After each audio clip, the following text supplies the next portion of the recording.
ہمارے فوت شدگان والدین میں سے ہوں، بہن بھائیوں میں سے یا عزیز و اقارب میں سے، ہمارے فوت شدگان کو ہمارے کس عمل کا فائدہ پہنچتا ہے تو نوٹ کیجئے۔ فوت شدگان کی طرف سے اگر مالی صدقہ کیا جائے تو ان کو اس کا اجر اور ثواب پہنچتا ہے۔ پھر مالی صدقے میں سے سب سے بہتر صدقہ کون سا ہے، اس پر حدیث سنیں جو سنن نبی داود میں ہے۔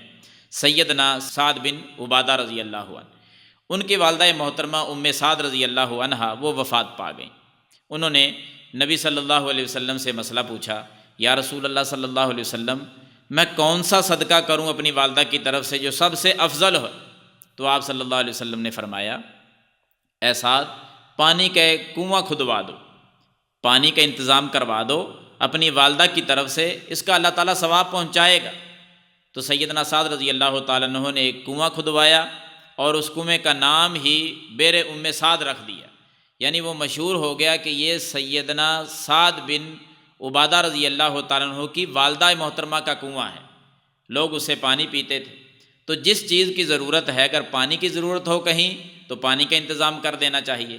مالی صدقہ کسی غریب کو دیا جائے، دین کے کسی کام پہ خرچ کر دیا جائے، یہ سب سے افضل ہے۔ اپنے پیاروں کی طرف سے، اپنے فوت شدگان کی طرف سے اس کا اجر اصل میں پہنچتا ہے۔ باقی چیزیں یہ ہماری ایجاد کردہ ہیں، کوئی قرآن پڑھ رہا ہے، کوئی قرآن خوانی کروا رہا ہے، کوئی کل خوانی کروا رہا ہے، کوئی 7ویں دن جو ہے نا پھر اسی طرح کھانے پکا کر تقسیم کرتا ہے، کوئی 40 دن کے بعد پھر یہی میدان سجاتا ہے۔ تو یہ سارے طریقے میرے اور آپ کے اور اس معاشرے کے ایجاد کردہ ہیں۔